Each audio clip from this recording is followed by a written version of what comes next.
أعوذ بالله من الشيطان الرجيم بسم الله الرحمن الرحيم الحمد لله الذي نور قلوب العارفين بنور معرفته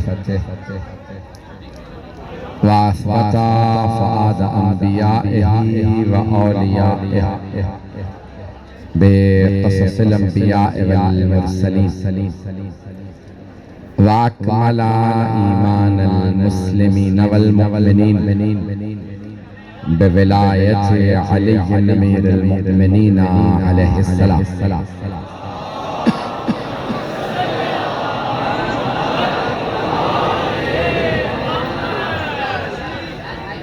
والصلاة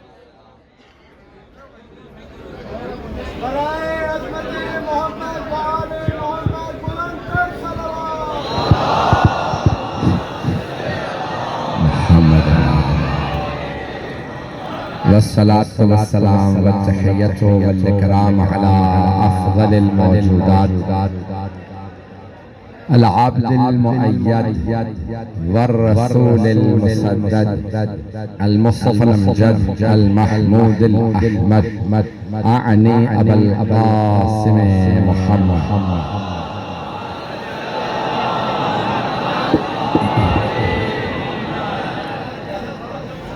وعلى روحه ونفسه وسحره ووسيه سيد الأتقياء والأصفياء مولى الموالي إمام المتقين علي بن أبي طالب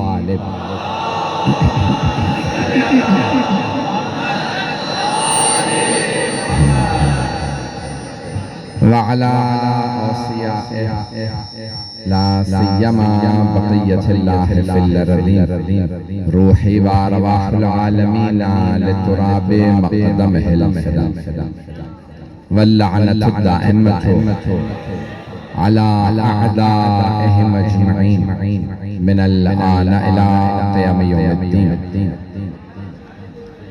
أما بعد فقد قال الله الحكيم في كتابه الكريم بسم الله الرحمن الرحيم إن هذا القرآن يهدي للتي هي أقوم صدق الله العلي العظيم صلوات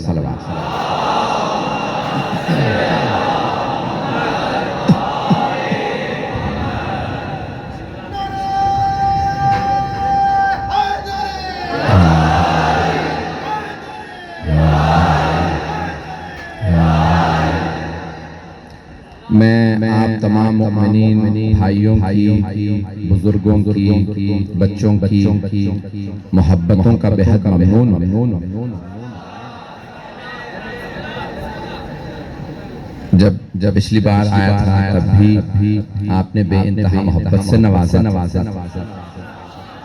اور شاہ صاحب مجھے یاد ہے خدا غرق رحمت فرمائے ابھی بھی میں دیکھ رہا ہوں کہ اس گرمی میں لوگ چھپے بھی بیٹھے ہیں دیواروں پہ کہیں جگہ نہیں ہے جناب سیدہ آپ کا آنا قبول فرمائے جب ایک اہل بیت کے غلام سے اتنی محبت ہے تو دنیا کیوں نہیں سمجھتی ہم شیعہ اہل بیت سے کتنی محبت کریں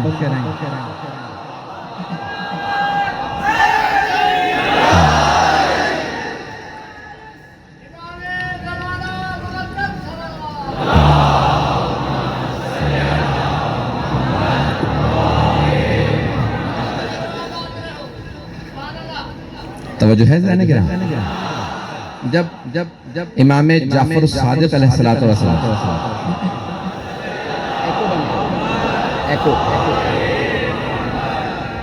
سوال کیا گیا حل الحب والبغض من الایمان مولا کیا محبت اور نفرت کا ایمان سے کوئی تعلق ہے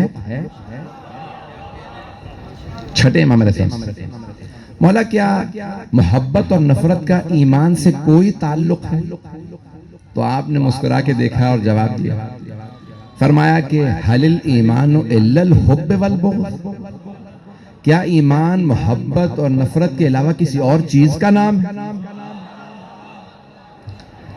یہ اللہ سے اللہ والوں سے محبت ہی کا تو نام ہے ایمان اور ان کے دشمنوں سے دوری کا نام ہے ایمان۔ میں نے قرآن کریم کی جس آیت کا انتخاب کیا اس کی تفسیر میں کچھ جملے پیش کروں گا، بہت زیادہ وقت نہیں لوں گا، جہاں تک دیکھوں گا کہ آپ حضرات جس طرح سے بیٹھے ہیں مجھے معلوم ہے کوئی پہلو نہیں بدل سکتا، تو کوشش کروں گا کہ آپ کو زیادہ اذیت نہ دوں، آپ لوگ بہت دیر سے بیٹھے ہیں، جہاں تک آپ سنیں گے میں چلتا رہوں گا۔ تو اب یہاں قرآن کریم کی آیت ہے ان ھذا القرآن یہدی للتی ہی اقوم، یہ قرآن سب سے سیدھے راستے کی طرف ہدایت دیتا ہے۔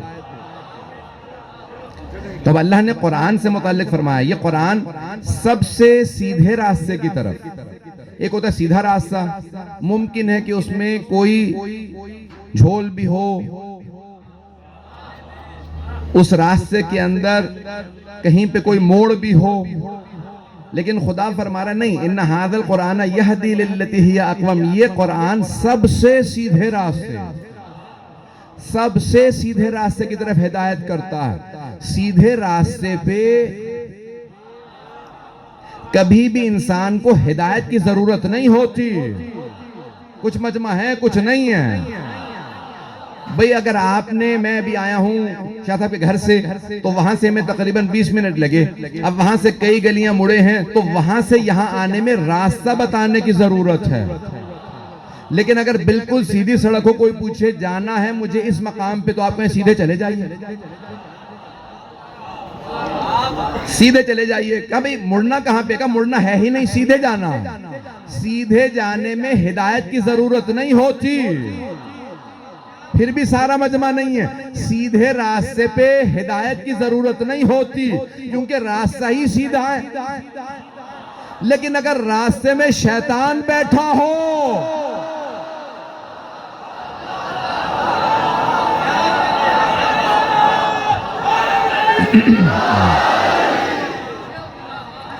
لَأَقْعُدَنَّ فِي صِرَاطِكَ، میں تیرے سیدھے راستے کے درمیان بیٹھ جاؤں گا۔ اب عزیزان گرامی سیدھے راستے پہ ہدایت کی ضرورت نہیں ہے، لیکن اگر کوئی شیطان بیٹھا ہو بار بار ہٹا دے راستے سے، اس شیطان سے بچانے کے لیے ہادی کی ضرورت ہے۔ اب شیطان مختلف اقسام میں آ سکتے ہیں، من الجنت والناس، جنوں میں سے بھی ہو سکتے ہیں، انسانوں میں سے بھی ہو سکتے ہیں۔ توجہ ہو، بہت محتاط انداز سے چل رہا ہوں، تو شیطان جنوں میں بھی ہو سکتے ہیں، انسانوں میں بھی ہو سکتے ہیں۔ اور پوچھیں کسی سے بھی کہ آپ گمراہ کیسے ہوئے، کبھی یہ گناہ میں نے کیا کیونکہ شیطان نے وسوسہ کر دیا تھا۔ یوسوس فی صدور الناس، دلوں میں وسوسہ کرتا ہے، سینے میں وسوسہ کرتا ہے۔ اچھا شیطان دل میں وسوسہ کر کے گمراہ کر سکتا ہے، تو کیا ہادی بغیر نظر آئے ہدایت نہیں کر سکتا؟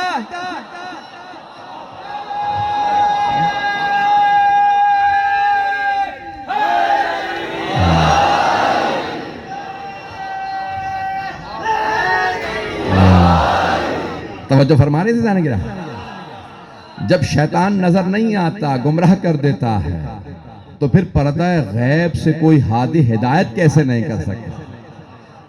ایک اور جملہ کہہ دوں، جب شیطانی کردار میں اتنی طاقت ہے کہ گمراہ کر سکتا ہے بغیر نظر آئے، تو پھر رحمانی کردار میں کیسے ممکن ہے طاقت نہ ہو کہ ہدایت کر دے؟ میں کچھ قرآن پہ بولنا چاہتا ہوں، اس کے بعد پھر آگے پہ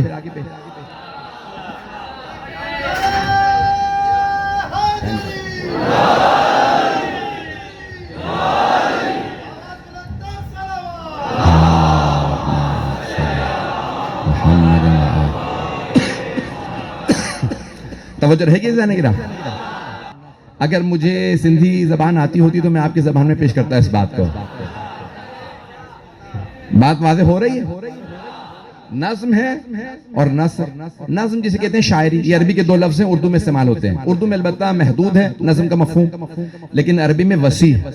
نثر یہ جو میں بول رہا ہوں، نثر بغیر جو شاعری کے کلام ہوتا ہے اسے کہتے ہیں نثر، اور جو شاعری میں ہو اسے کہتے ہیں نظم۔ بات واضح ہو گئی؟ آپ کی زبان میں تو اتنے بڑے بڑے شعراء گزرے ہیں، اور اب کے نہیں، بہت پہلے کے شعراء گزرے ہیں اور بڑے بڑے اولیاء گزرے ہیں جن کا کلام دوسری زبانوں میں ترجمہ ہو رہا ہے۔ اس سرزمین کے بڑے بڑے شعراء کا میں اب کس کا نام لوں کہ ایسے ایسے شعراء گزرے ہیں جن کا کلام صرف اردو میں نہیں، دوسری زبانوں میں، یورپی زبانوں میں ترجمے ہو رہے ہیں، اور بڑی بڑی یونیورسٹی میں پڑھایا جاتا ہے۔ تو نظم ہے اور نثر ہے، دو چیزیں ہر زبان میں دو ہی ہوتی ہیں۔ اردو میں بھی دو ہی چیزیں، نظم ہے، نثر ہے۔ ہر زبان میں صرف دو چیزیں ہیں، نظم اور نثر۔ عربی زبان میں تین چیزیں، نظم ہے، نثر ہے اور قرآن ہے۔ نہیں پہنچا سکا، تھوڑی سی توجہ اور کیجئے گا۔ عربی زبان میں نظم ہے، نثر ہے اور قرآن ہے۔ قرآن نہ نظم ہے نہ نثر ہے، دونوں سے بالا تر ہے۔ میں بہت بڑے محقق کی پوری کتاب کا خلاصہ پیش کر رہا، اسی محبت سے سنتے رہیے گا۔ تو اب عربی زبان میں تین چیزیں ہیں، یعنی نظم ہے، نثر ہے اور قرآن۔ قرآن نہ نظم ہے نہ نثر، دونوں سے بالا تر ہے۔ عزیزان گرامی، قرآن شاعری نہیں ہے، شاعری ایک خاص وزن پہ چلتی ہے۔ ایک صرف واقعہ پیش کروں گا تاکہ نوجوانوں کی توجہ میرے ساتھ ہو، بزرگوں کی دعائیں میرے ساتھ ہوں۔ اب رسول خدا، قرآن کا چیلنج تھا کہ اگر تم سمجھتے ہو کہ میرا بھیجا ہوا نبی نہیں ہے معاذ اللہ، تو تم اس قرآن جیسی کتاب لے آؤ، فَأْتُوا بِمِثْلِ هَذَا الْقُرْآنِ، اس قرآن جیسی کتاب لے آؤ۔ اللہ نے پھر آسان بنا دیا کہ اس قرآن کے 114 سورے ہیں، 114۔ اللہ نے قرآن کو بھی 1 اور 14 سے خالی نہیں رکھا۔ ممنون ممنون ہے۔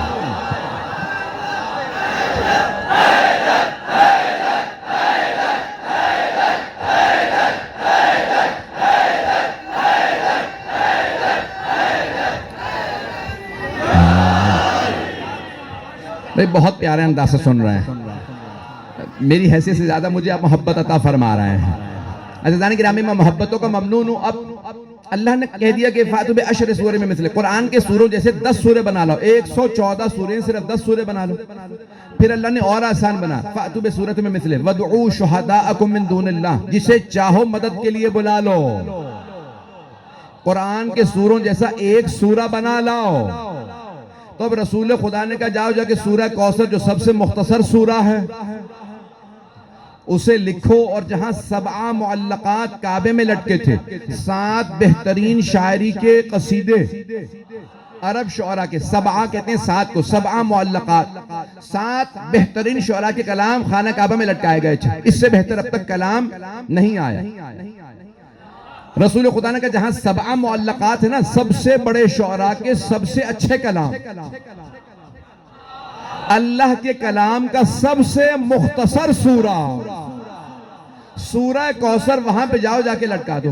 عزیزان گرامی، کیوں یہ سورہ سب سے زیادہ اعجاز میں منفرد نہ ہو؟ جس بی بی کی شان میں آیا ہے،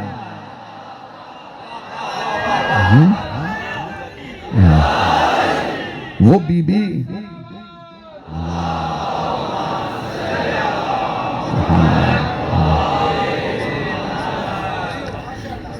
توجہ رہے گی میرے ساتھ؟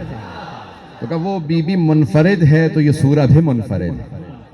تو اب سب کو دعوت تھی قرآن کے سوروں میں سے اس ایک سورہ جیسا کوئی سورہ بنا لاؤ۔ آپ کے خیال میں انہوں نے کوشش نہیں کی ہوگی؟ سارے کے سارے عرب بیٹھ گئے، سورہ کوثر پڑھتے تھے، قلم ہاتھ میں لیتے، اس کا جواب لکھنا۔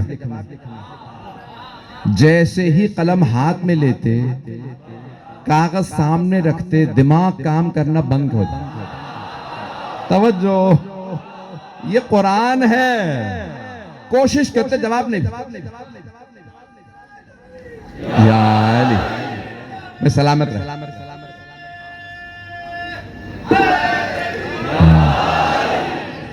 سب نے کوشش کی، کسی سے جواب نہیں بنتا۔ اب ایک بہت بڑا شاعر تھا، اس کا نام تھا شعشع، شین عین شین عین، شعشع۔ وہ پورے سال کلام نہیں کرتا تھا۔ ایسا نہ ہو کہ عام لوگوں سے بولوں میری فصاحت و بلاغت کم ہو جائے۔ مکے میں ایک دن ایک میلہ لگتا تھا جہاں تمام عرب جمع ہوتے تھے، وہ وہاں اپنے قصیدے سناتا تھا۔ سال میں صرف ایک دن بولتا تھا، تو ہر روز عصر کے بعد اپنے گھر سے چہل قدمی کے لیے نکلتا، تمام شعراء اپنا اپنا کلام اس کے سامنے لاتے، ذرا میرا کلام پڑھ شاشا، اس میں غلطیاں نکال دے۔ وہ قلم نکالتا، صرف پڑھتا، کیونکہ بولتا نہیں تھا، میری فصاحت کم نہ ہو جائے، پڑھتا اور فوراً اس کے اوپر غلطیاں لکھ دیتا، توجہ رہے، پڑھتا غلطیاں لکھ دیتا۔ کسی نے کہا ذرا یہ سورہ کوثر اٹھاؤ شاشا کے پاس لے جاؤ، اس سے بڑا شاعر نہیں ہے۔ ایک مرتبہ ایک آدمی نے کہا شاشا اس کلام کی غلطیاں نکال، سارے شعراء کی غلطیاں نکالتا رہا، جیسے سورہ کوثر کو پڑھا، اس نے ایک مرتبہ سورہ کوثر کو پڑھا، قلم اٹھایا، سوچنے پہ مجبور ہوا غلطی نظر نہیں آ رہی، دوبارہ پڑھا، جب تیسری مرتبہ پڑھا تو ایک مرتبہ وہ جو پورے سال بولتا نہیں تھا بول اٹھا، ما ھذا من کلام البشر۔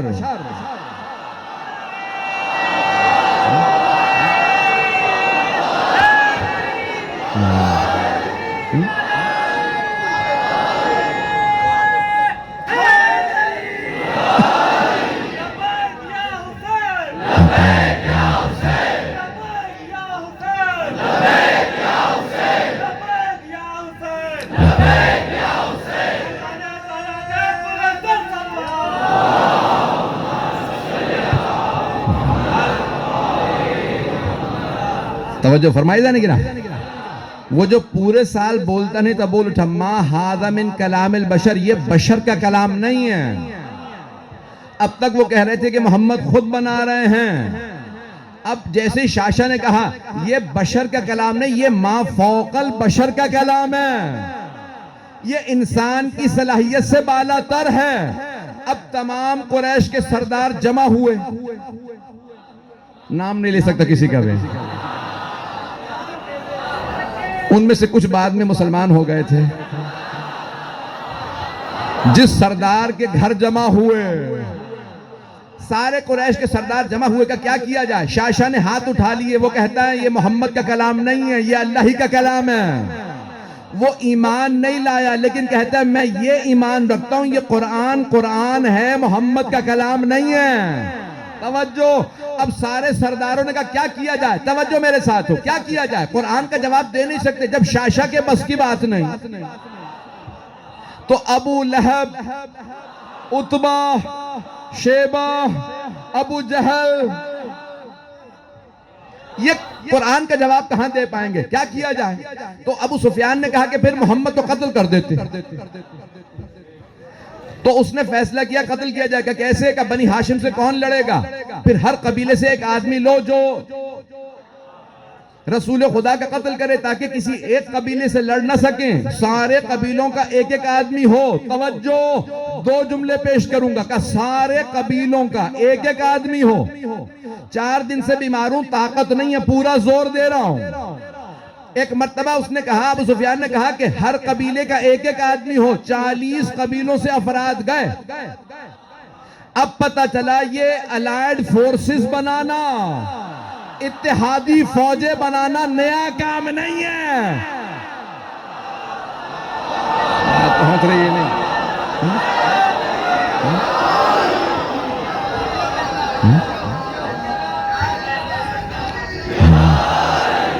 توجہ یاری، توجہ فرمائی جانے کی نام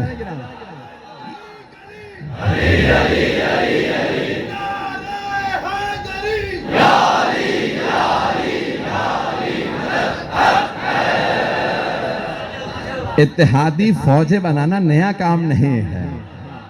تو ایک مرتبہ کا ہر قبیلے سے ایک آدمی ہے۔ عزیزان گرامی، اب یہاں سرور کائنات نے فرمایا کہ نہیں میں ہجرت کروں گا، مجھے تفصیل میں نہیں جانا۔ اب انہوں نے فیصلہ کیا قتل کر دیا جائے۔ کیوں؟ ہمارے پاس قرآن کا جواب نہیں۔ تو ایک بات واضح ہو گئی، جب علم کا جواب علم سے نہ ہو تو دہشت گردی کی جاتی ہے۔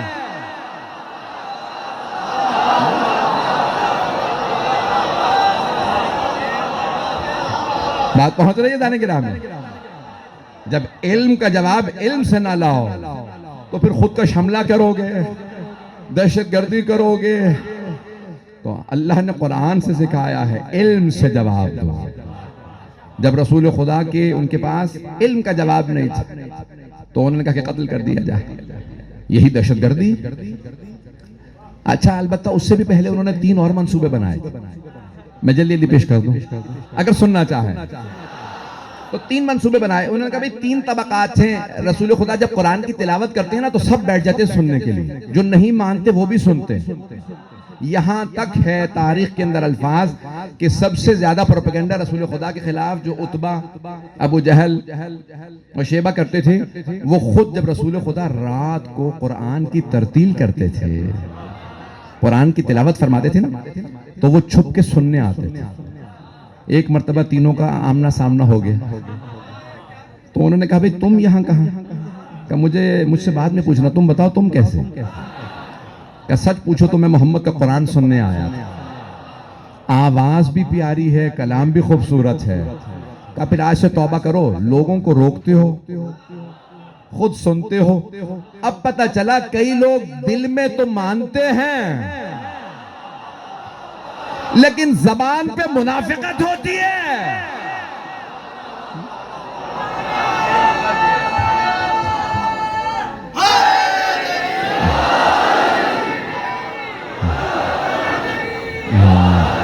بات پہنچ رہی ہے نا. تو اب انہوں نے کہا کہ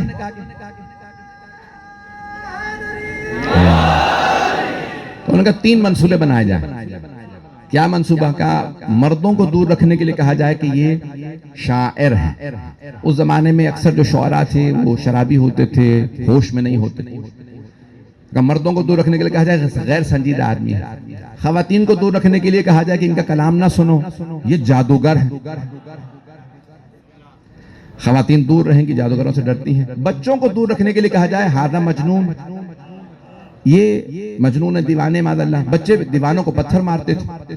بھئی معاشرے میں 3 ہی طبقات ہوتے ہیں, مرد, خواتین اور بچے. تینوں کو دور رکھنے کے لیے 3 منصوبے بنائے گئے. ایک جملہ کہہ کے آگے بڑھ جاؤں گا. عزیزان گرامی, عزاداری سے بھی دور رکھنے کے 3 منصوبے بنائے گئے. کسی سے کا نکاح ٹوٹ جاتا ہے, کسی سے کا ذبح کر کے دیگ میں جا.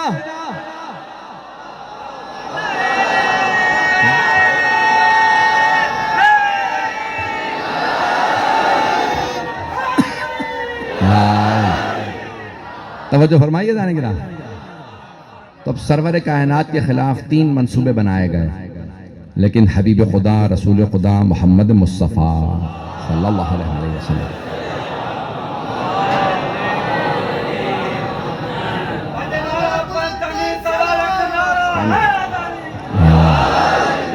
توجہ فرما رہے ہیں جانے گرام. تو قرآن ایک زندہ معجزہ. ایک جملہ کہوں گا, اس کی وضاحت نہیں کر پاؤں گا. اگر پہنچ گیا جملہ تو پہنچ گیا. قرآن کو کبھی دوسری کتابوں کی طرح سے کاغذ اور سیاہی نہ سمجھیے. جملہ میں کہہ گیا ہوں, قرآن دوسری کتابوں کی طرح سے صرف کاغذ اور سیاہی کا نام نہیں ہے, بل ہوا نور. یہ نور ہے, یہ زندہ ہے, یہ شاہد ہے, گواہ ہے, یہ شافع ہے, یہ سامت ہے.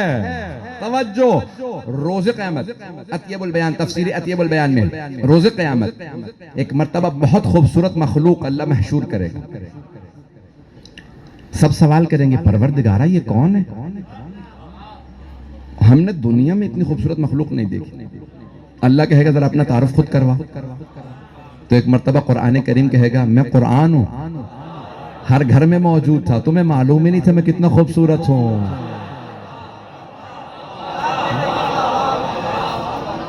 ایک مرتبہ قرآن مجسم ہو کے سامنے آئے گا جو نور ہے. عزیزان گرامی, میں آپ کو سادہ الفاظ میں آپ کی زبان میں سمجھا دوں. اگر قرآن کو مجسم دیکھنا ہے تو محمد و آل محمد کو دیکھ لیں.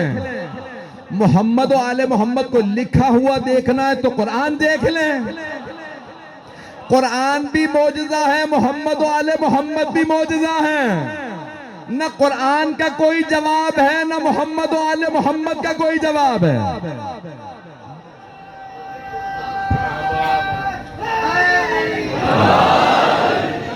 یہ میں نے کہا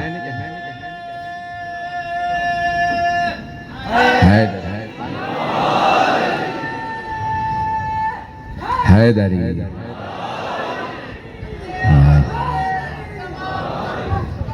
اللہم صلی محمد وآلہ۔ 10-15 منٹ اور چلیں گے نا؟ تو عزیزان گرامی، یہ جملہ میرا نہیں ہے کہ اہل بیت قرآن، یہ جملہ مولا کائنات کا ہے کہ جب نیزوں پہ قرآن لائے گئے تو مولا نے کہا کہ یہ قرآن ان سے لے لو۔ اگر یہ قرآن کو مانتے ہوتے تو کبھی علی سے جنگ کرنے نہ آتے۔ توجہ، یہ قرآن صامت ہے، وَأَنَا الْقُرْآنُ النَّاطِقُ، میں بولتا ہوا قرآن ہوں۔ عزیزان گرامی، قرآن بہترین راستے کی طرف ہدایت دیتا ہے، آل محمد بہترین ہادی ہیں۔ جنت میں جانا ہے تو آل محمد کے پیچھے چلتے رہیے، خود بخود جنت پہنچ جائیں گے۔ آئیں ذرا ایک اور پہلو، آخری پہلو کو پیش کروں گا۔ آئیے ذرا اس پہلو کو ایک خاص انداز، اللہم صلی علی محمد وآلہ۔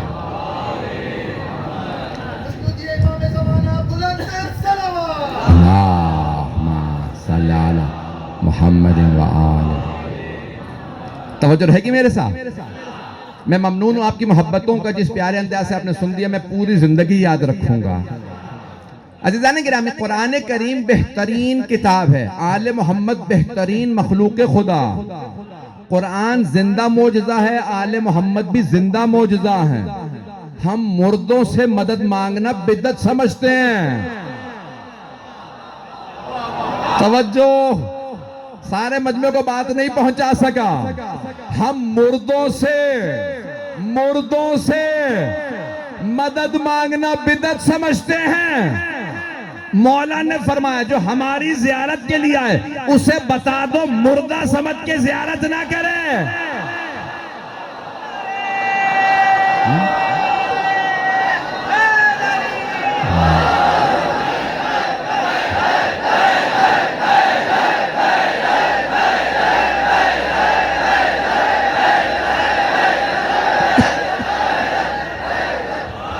توجہ فرمائی جانے گا۔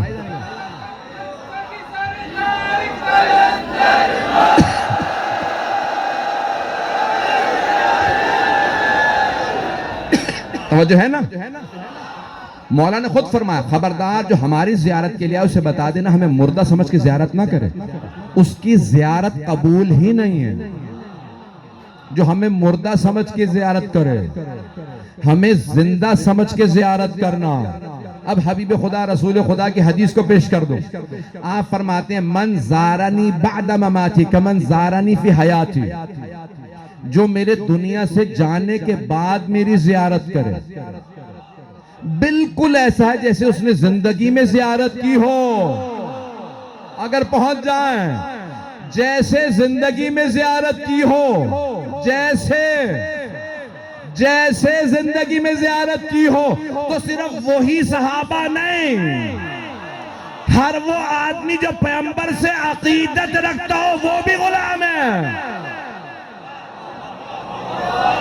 ہر آدمی غلام رسول ہے جو رسول پہ ایمان رکھتا۔ اللہ کے حبیب نے کہا کہ جنہوں نے دیکھا تھا یہ نہ سمجھنا ان کا مقام اب ہمیں نہیں مل سکتا، اس لیے ہم کوشش کیوں کریں؟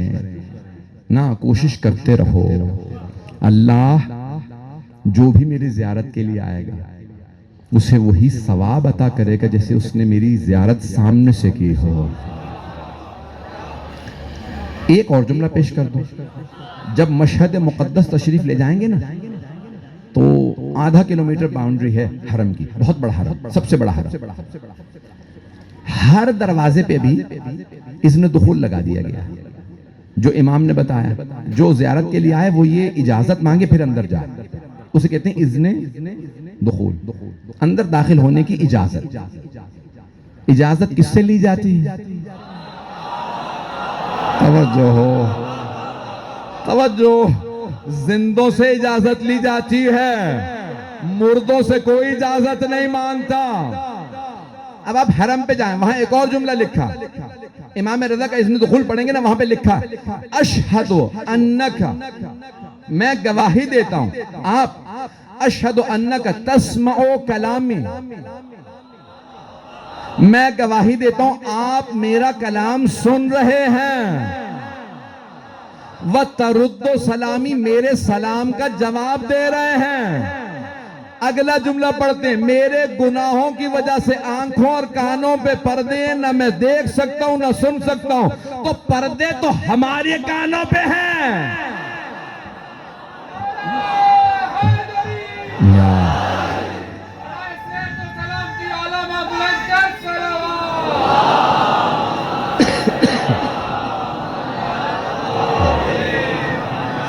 توجہ فرمائے جانے گا.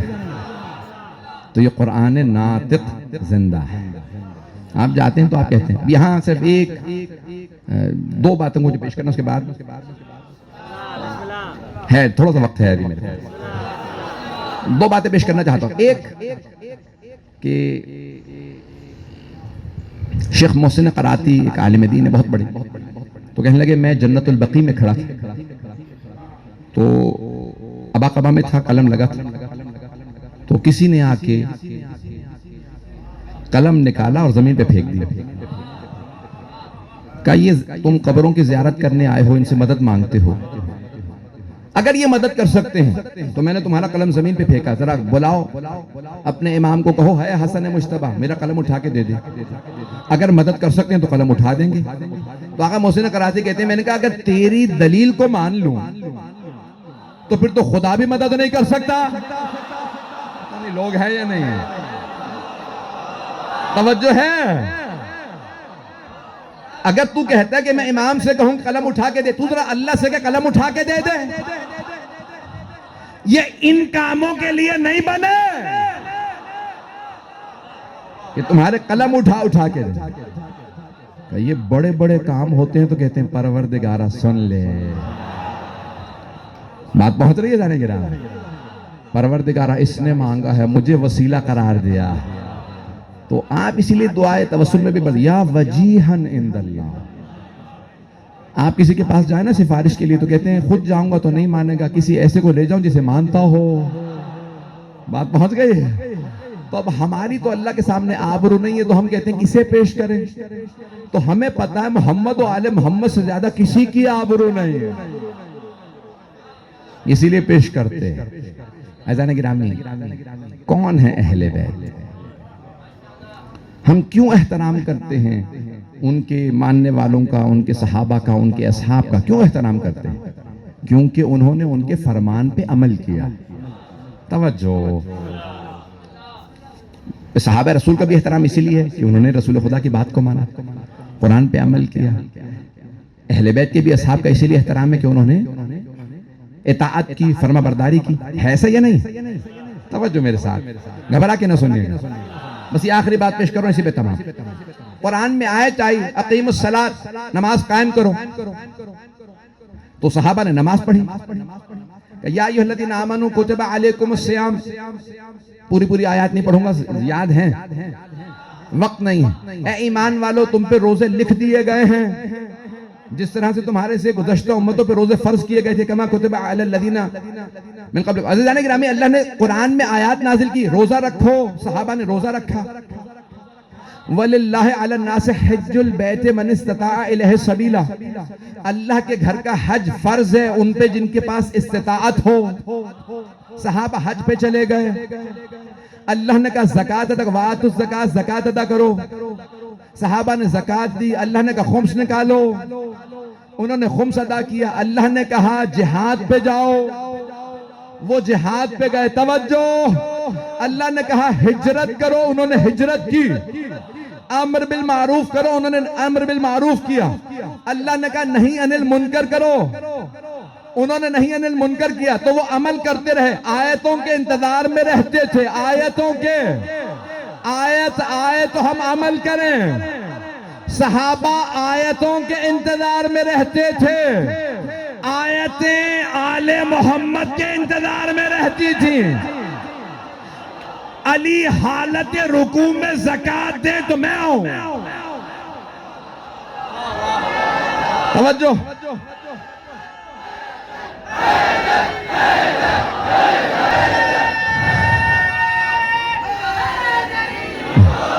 میں نے تو پورا پڑھا ہی نہیں ہے. علی بستر رسالت پہ سوئے تو آیت آئے.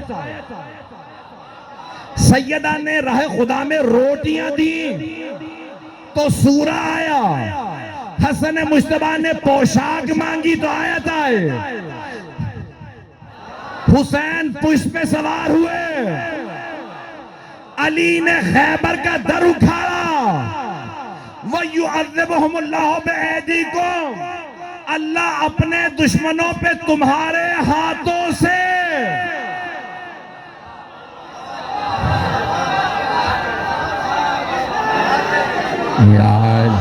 توجہ فرمائیے جانے کے نام. تو اہل بیت کچھ اور ہے. آیتیں ان کے انتظار میں رہتی ہیں. یہ عمل کریں تو ہم نازل ہوں. یہ عظمت ہے محمد و آل محمد علیہ السلام کی کہ وہ جو عمل کرتے جائیں آیات نازل ہوتی جائیں. بہت سے لوگوں نے قرآن نیزوں پہ بلند کیا.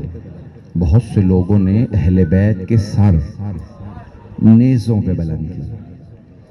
لیکن جب اہل بیت کے سر بھی نیزوں پہ بلند کیے گئے تو انہوں نے قرآن کی تلاوت کی. تاریخ میں دیکھ لیجئے عیسائی سوال کرتے تھے یہ کس کا سر ہے کہ چہرے پہ خون ہے لیکن پھر بھی قرآن سنا رہا ہے. شاہ صاحب کہہ رہے تھے کہ اگر ہو سکے تفصیل سے مسائل پڑھ دیجیے گا. میں بھی پیش کرنا چاہتا ہوں. ان کی فرمائش تھی کہ حضرت عباس علمدار کے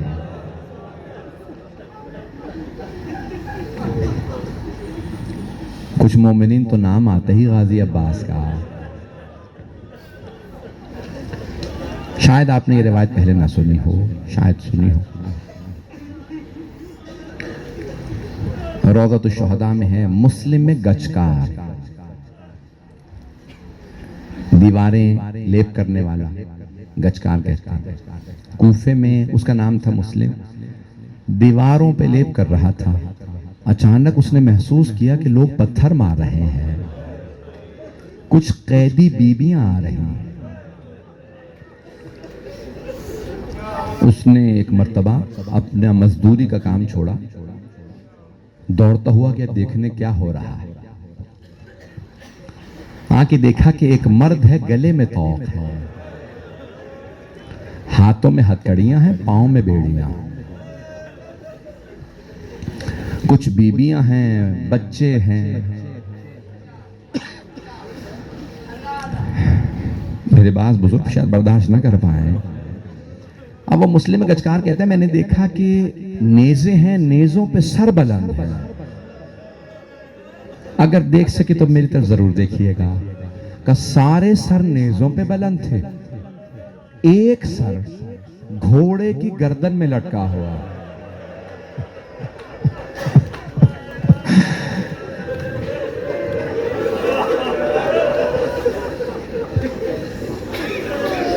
تو وہ کہتا ہے میں نے شمر سے سوال کیا یہ سر کس کا ہے؟ تو شمر نے کہا مجھ سے مت پوچھ, وہ جو قیدی ہے نا, قیدی سے سوال کر, وہ بتائے گا. ایک مرتبہ وہ مسلم گچکار کا کہا کہ قیدی ہیں تو آپ قیدی, لیکن آپ کے چہرے پہ نور ہے, مظلومیت ہے. میرا سوال ہے یہ سارے سر نیزوں پہ بلند ہیں, یہ ایک سر گھوڑے کی گردن میں کیوں ہے؟ تو ایک مرتبہ قیدی گریہ کرنے لگے, گریہ فرمانے لگے, رونے لگے. امام سجاد کہا یہ سر میرے چچا عباس کا, کہا میرے چچا عباس کا سر ہے. بس بھئی دو وجہ بتائے گئی ہیں کہ یہ سر نیزے پہ بلند کیوں نہیں ہے. مجھے معاف کر دے اگر برداشت نہ کر سکیں. کہ پہلی وجہ اس میں اتنے گرز مارے گئے تھے,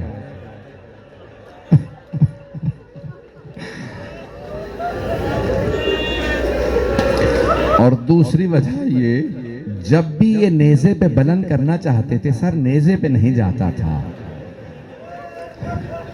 تو بعض بزرگ علماء نے ایک عجیب و غریب جملہ کہا ہے، مجھے معاف کیجئے گا سادات پہلے سادات سب کے سب اس جملے کو سنیے گا. مجھے پتا ہے مومنین کو جناب عباس سے بڑی عقیدت ہے.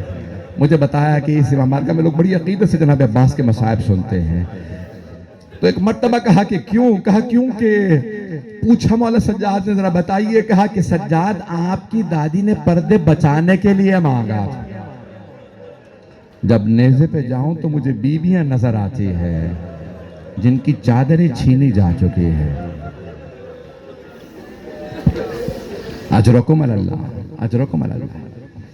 جناب عباس علیہ السلام بہت مظلوم ہے. آئیں ذرا جناب ام البنین کے دو جملے پڑھنا چاہتا. جب خبر ملی نا جناب ام البنین کو، بشیر ابن جذلم نے ایک مرتبہ اعلان کیا مسجد نبوی میں، بلند آواز سے اعلان کیا، یا اہل یثرب لا مقام لکم بہا قتل الحسین بکربلا. مدینے والوں نے کہا کہ یثرب والوں، یعنی جس نبی کی وجہ سے مدینہ کہا گیا تھا نا، اسی نبی کے نواسے کو مسلمانوں نے مار دیا. کلمہ گو کہتے تھے اپنے آپ، اس سے زیادہ کھل کے تو نہیں پڑھ سکتا. کلمہ بھی اسی نبی کا پڑھتے تھے، گلا بھی اسی کے بیٹے کا کاٹتے تھے. اسی نبی کی نواسیوں کو قیدی بنا کے بازاروں میں لے آئے تھے. تو ایک مرتبہ کہا ہے یثرب والو، اب یہ شہر جینے لائق نہیں رہا، حسین مارے گا. مسجد نبوی کے ساتھ والا گھر جناب امیر المومنین کا گھر، اس گھر میں جناب ام البنین رہا کرتے ہیں. بی بی نے اپنے پوتے کو آواز دی، فضل ذرا مجھے مسجد نبوی لے چل. بیوی نے سر پہ برقع رکھا، آنکھوں میں بیوی کے موتیا اتر آیا تھا، ہاتھ میں عصا لیا. جیسے ہی مسجد آئیں سوال کیا، بشیر یہ کون سا حسین مارا گیا؟ بیوی کے آنسو بہ رہے تھے لیکن دل نہیں مان رہا تھا. قتل الحسین، حسین مارے گئے. ایک مرتبہ کا بشیر یہ کون سا حسین مارا گیا؟ بشیر کو نہیں پتا بی بی کون ہے کیونکہ بی بی برقعے میں تھی. تو ایک مرتبہ بشیر نے کہا بی بی آپ کو نہیں پتا، نواسہ رسول حسین، علی کا لال حسین، فاطمہ کے دل کا چین حسین. بی بی کے اور زیادہ آنسو بہنے لگے. اب بی بی نے ایک اور سوال کیا، بشیر میں کیسے مان لوں عباس کے ہوتے ہوئے حسین مارے گئے؟ کہا نہیں بی بی آپ نے غلط سنا، پہلے عباس مارے گئے بعد میں حسین مارے گئے. کہا بشیر میں کیسے مان لوں علی کا شیر بیٹا عباس جنگ نہ کر سکا؟ کہا بی بی جب عباس کے سر میں گرز لگا وہ گھوڑے کی زین پہ سنبھل نہیں سکے. ابھی تک بشیر کو نہیں معلوم یہ بی بی کون ہے. اب جناب ام البنین نے آواز دے کے کہا کہ بشیر تو عباس کو جانتا نہیں ہوگا. بشیر میں عباس کی ماں ہوں. بشیر میں نے اپنی آنکھوں سے دیکھا میرا شیر بیٹا عباس 2 انگلیوں سے گرز کو زمین پہ پھینکتا تھا. میں کیسے مان لوں عباس گرز کو نہ روک سکا. اب بشیر نے بڑے ادب سے کہا بی بی جب عباس کے سر میں گرز لگا عباس کے بازو نہیں تھے، بس یہ جملہ سننا تھا. بی بی کے ہاتھ سے عصا گر گیا. بی بی زمین پہ بیٹھی رونے لگی، واہ عباسا، ہائے عباس، ہائے عباس. جب بی بی تڑپنے لگی بشیر نے بڑے ادب سے عرض کی بی بی کس بات نے آپ کو اتنا رلایا؟ تو جناب ام البنین نے فرمایا بشیر تو نے میرا کلیجہ چھلنی کر دیا. بشیر جب کوئی شہسوار گھوڑے سے گرتا ہے وہ ہاتھوں کا سہارا لیتا ہے، لیکن اگر کسی سوار کے بازو قلم ہو جائے اور وہ زمین پہ گرے تو اس کا چہرہ زمین پہ لگتا ہے. بشیر میں یہ سوچ سوچ کے رو رہی ہوں میرا بیٹا کیسے زمین پہ آیا ہوگا. میں یہاں تمام کر دیتا، لیکن جناب عباس کے مصائب یہاں ختم نہیں ہوتے۔ میرے ساتھ چلیے گا، تھک تو نہیں گئے؟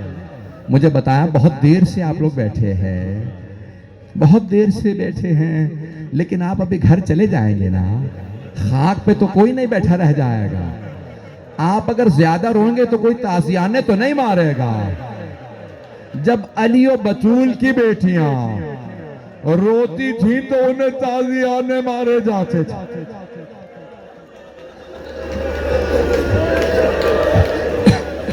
بس بھی ایک مرتبہ جناب ام البنین نے فرمایا فضل ذرا مجھے جنت البقیع لے چل۔ یہ ایک مقام پہ اشارہ کیا، آئیں ایک قبر کی پائنتی میں بیٹھ گئے۔ ایک بہت بزرگ عالم دین سے جملہ پیش کر رہا ہوں۔ ان کی قبر میں بیٹھنے کے بعد بی بی ام البنین نے فرمایا بی بی میرے عباس کو معاف کر دیجئے۔ بی بی میرے عباس نے بے وفائی نہیں کی تھی، بی بی پہلے میرا عباس مارا گیا، بی بی بعد میں آپ کا حسین مارا گیا، لیکن بی بی معافی اس لیے مانگنے آئی ہوں، آپ کی بیٹیوں کا پردہ نہیں بچا۔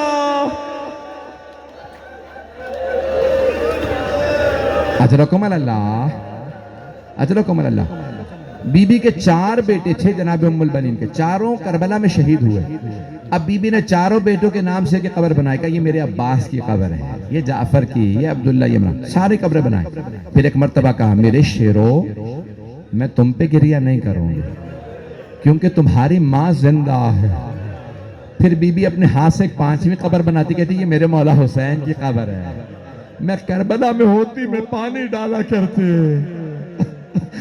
میں قبر کی صفائی کیا کرتی۔ پھر بی بی کہتی مولا میں صرف آپ پہ گریہ کروں گی۔ آخری جملے سن لیجئے، میری طرف دیکھیے گا۔ بی بی ہر روز صبح جاتی جنت البقیع اور مرثیہ پڑھا کرتی۔ شیخ عباس قمی نے بی بی کے مرثیے کے جملے لکھے، جانتے کیا مرثیہ کرتی؟ او کربلا سے آنے والوں مجھے اتنا بتا دو، کیا ابھی بھی فرات پہ پہرے ہیں یا قبروں پہ پانی ڈال دیا گیا؟ اے کربلا سے آنے والوں مجھے اتنا بتاؤ، جب میرا شیر بیٹا عباس گھوڑے سے گرا اس نے کس چیز کا سہارا لیا؟ اجرکم اللہ۔ بس بھئی میں نے کتاب میں دیکھا ہے کہ مروان نے بی بی ام البنین کو زہر دلوا دیا تھا۔ کیوں؟ بی بی اتنا مرثیہ پڑھتی کہ مدینے کا ہر آدمی روتا تھا۔ ایک دن کسی نے پوچھا کیا بات ہے، یہ کون بزرگ خاتون ہیں جو جب مرثیہ پڑھتی ہیں تو سب روتے ہیں؟ کہا اس بی بی کو عباس کا بڑا درد ہے۔ جب جناب زینب کے پاس آئی نا روضہ رسول پہ جناب ام البنین، تو جناب ام البنین نے فرمایا کہ بی بی میں آپ کو مولا حسین کا پرسہ دینے آئے۔ تو جناب ام البنین سے جناب زینب کبریٰ سلام اللہ علیہ نے فرمایا کہ اماں میں آپ کو عباس کا پرسہ دیتی۔ تو جناب ام البنین رونے لگی کہ بی بی مجھے کوئی عباس کا پرسہ نہ دے، مجھے صرف میرے مولا حسین کا پرسہ دے، میرے سارے بیٹے حسین پہ قربان۔ الا لعنت اللہ علی القوم الظالمین۔ 2 منٹ۔ وَسَيَعْلَمُ الَّذِينَ ظَلَمُوا أَيَّ مُنْقَلِبٍ يَنْقَلِبُونَ۔ بس بھئی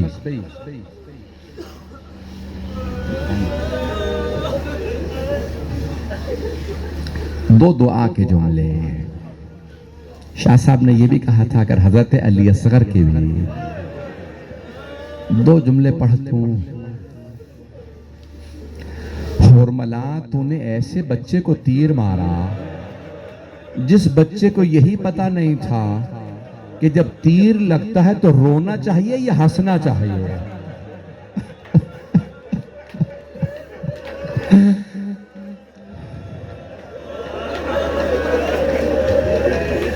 پروردگارہ عجیب ہے نا۔ آئیں ذرا ہاتھوں کو بلند کیجئے گا۔ پروردگارہ واسطہ اس ننھے سے سر کا جسے جب جناب رباب نے واپس لیا نا، شام میں شہداء کے سر واپس مل گئے تھے، آپ نے سنا ہوگا شام میں شہداء کے سر آئے، جب جناب علی اصغر کا سر آیا جناب رباب نے برقعے کا دامن پھیلایا، سر لیا اور ایک سوال کیا، علی اصغر ام مثلو کا تنحر، بیٹا علی اصغر کیا آپ جیسے بچوں کو بھی نہر کیا جاتا؟ بیٹا اونٹوں کو نہر کیا جاتا، کبھی ایسے بھی اتنے بچوں کو اتنے بڑے بڑے تیر مارے جاتے۔ پروردگارہ واسطہ اس تڑپتی ماں کا، جتنے بھی مومن و مومنات موجود ہیں سب کی پریشانیاں دور فرما، بانی آئین مجلس کی توفیقات میں اضافہ فرما، پروردگارہ ان کے مرحوم والد کے درجات بلند فرما، ہاتھوں کو بلند کیجئے گا، جمعہ کا دن ہے، عصر کا وقت ہے، ہر دعا قبول ہے، آئیں ذرا امام عصر کے ظہور کی دعا مانگیں۔ پروردگارہ تجھے عباس کے دو بازوؤں کا واسطہ، حضرت عباس کے دو بازوؤں کا، پروردگارہ ہمیں امام زمانہ کا ظہور دیکھنا نصیب فرما، پروردگارہ پوری دنیا میں کرونا وائرس کا خاتمہ فرما۔ ایک اور واسطہ دینا چاہوں گا، عجیب و غریب کیفیت ہے، شاید عصر کا وقت ہے، مجھے نہیں معلوم، جی کر رہا ہے بیٹھ کے روتا رہوں۔ پروردگار ایک آخری واسطہ، بہت سے لوگوں نے مریضوں کے لیے کہا، شاہ صاحب نے بھی کہا، اپنے اپنے مریضوں کو ذہن میں لائیے گا۔ ایک سوال کروں، کبھی مریضوں کو بھی بستر سے گرایا جاتا؟ شام غریبہ کے ایک مریض کو بستر سے گرایا گیا، بستر لوٹ لیا گیا۔ پروردگارہ اس مریض کا واسطہ سب مریضوں کو شفائے کاملہ عاجلہ عنایت فرما، پروردگارہ بے اولادوں کو اولاد عنایت فرما، پریشان حالوں کی پریشانیاں دور فرما، حج و زیارات کی تمنا رکھنے والوں کو حج و زیارات نصیب فرما۔ میں دیکھ رہا ہوں ابھی بھی بعض مومنین کی آوازیں آ رہی ہیں، ایک سوال کروں آپ لوگوں سے، آپ لوگوں نے مصائب سنے ہیں نا؟ دیکھا تو کچھ نہیں ہے، اب سمجھ میں آیا جناب زینب کیوں اتنا تڑپتی تھی؟ بی بی نے بھائی کا سر نیزے پہ بلند دیکھا تھا،